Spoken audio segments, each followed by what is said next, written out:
دنیا کے اندر کئی عقیدوں کے کئی مذاہب کے لوگ پائے جاتے ہیں،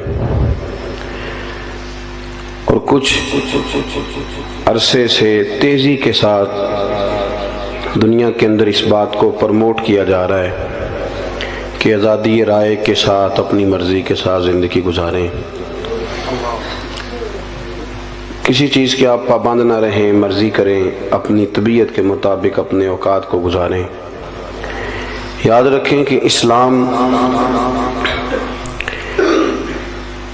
عین انسان کی فطرت کے مطابق اسے ساری باتیں ارشاد فرماتا ہے۔ اسلام نے ہمیں یہ بتلایا ہے کہ تم یہاں آنے سے پہلے بھی کہیں تھے، اور یہاں سے جانے کے بعد بھی تم نے کہیں جانا ہے۔ اگر جزا اور سزا کا تصور ختم ہو جائے نا، کہ مظلوم کو قیامت میں انصاف نہ ملے، ظالم کو سزا نہ ملے، تو پھر اس دنیا میں لوگ شترے بے مہار ہو جائیں گے، ایک دوسرے کو کاٹ کاٹ کے کھائیں گے۔ پھر تو یہاں کوئی آدمی کسی بھی جگہ قرار نہ پا سکے گا، اس کو پتہ ہے کہ جو ہے یہیں پہ ہے، ظالم ظالم ہی رہ جائے گا اور مظلوم مظلوم۔ اسلام نے ایک تصور دیا ہے، وہ تصور ہے آخرت کا تصور، اور یہ وہ تصور ہے کہ جس پر اسلامی عقیدے کی بنیاد کھڑی ہے کہ تم نے مرنا ہے، پھر تم نے اللہ کی بارگاہ میں حاضر ہونا ہے، پھر تمہارے لیے جزا اور سزا کا فیصلہ ہونا ہے۔ ہمارے ہاں کچھ لوگ یہ سمجھتے ہیں کہ فلانا آدمی جب اپنے ڈرائنگ روم کے اندر تھا تو اس کے پاس بڑی آسانیاں تھیں، جب وہ اپنے کمرے میں تھا تو اس کے پاس بڑی سہولیات تھیں، بیڈ لگا ہوا تھا، گرمیوں میں اے سی تھا، سردیوں میں ہیٹر تھا۔ اب وہ قبر میں جائے گا تو اس کے ساتھ کیا بنے گا؟ اور نفسیاتی دباؤ دیا جاتا ہے اس بات پر کہ بڑی تنگ ہے قبر، بڑی مشکل ہے قبر۔ ہے صحیح مشکل، بڑی تنگ ہے، پر اس کے لیے جس نے تیاری کوئی نہیں کی، اس شخص کے لیے جو یہ ذہن بنا لے گا کہ جو کچھ ہے دنیا میں ہی ہے، لیکن جو بہت ساری جگہوں پہ بہت سارے سپیڈ بریکروں کا صرف اس لیے خیال رکھے کہ اگر میں یہاں رکوں گا نہیں تو میری آخرت خراب ہوگی، اور زندگی میں بہت سارے کھیتوں میں منہ اس لیے نہ مارے کہ یہ میرے نہیں ورنہ قیامت میں مجھے حساب دینا پڑے گا، تو پھر اس کی باغ کھڈا نہیں ہوتی قبر، اس کی قبر گڑھا نہیں ہوتی، بلکہ فرمایا قبر المومن روضۃ من ریاض الجنہ۔ اب جو بڑے بڑے نواب ہوتے ہیں نا، بڑے بڑے جاگیردار، ان کے بھی کھیت ہوتے ہیں پر باغ نہیں ہوتے، باغ تو کسی کسی کا ہوتا ہے، لیکن فرمایا قبر المومن روضۃ من ریاض الجنہ۔ مومن کی قبر کو کھڈا نہ سمجھو، گڑھا نہ سمجھو، بلکہ مومن کی قبر جنت کے باغوں میں سے ایک باغ ہے۔ آخرت کی جو زندگی ہے نا، وہ بڑی شاندار زندگی ہے، اس کا بڑا مقام ہے، اس کا بڑا مرتبہ ہے۔ قرآن پاک نے کہا وَالْآخِرَةُ خَيْرٌ وَأَبْقَىٰ، فرمایا آخرت تمہارے لیے بہتر بھی ہے اور ہمیشہ باقی رہنے والی بھی۔ دنیا میں جو بندہ آپ کو بڑا سکھی لگتا ہے نا، وہ کچھ سکھی نہیں۔ اللہ نے فرمایا آخرت تمہارے لیے بڑی ہی بہتر، بڑی بہتر۔ 15 سال مسلسل پردیس میں رہ کے آدمی واپس اپنے گھر آئے تو اس کی ماں حیات ہو، زندہ ہو، تو بڑا استقبال کراتی ہے،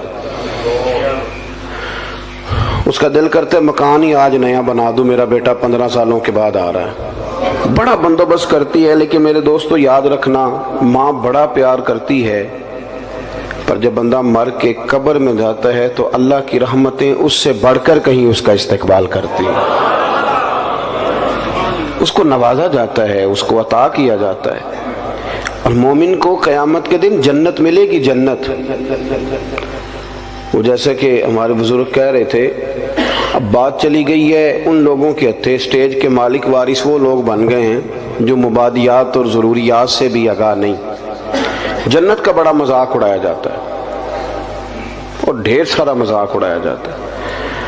آپ پلٹ کا ذرا دیکھ لیں، قرآن مجید کی 20 آیات ہیں حصول جنت پر۔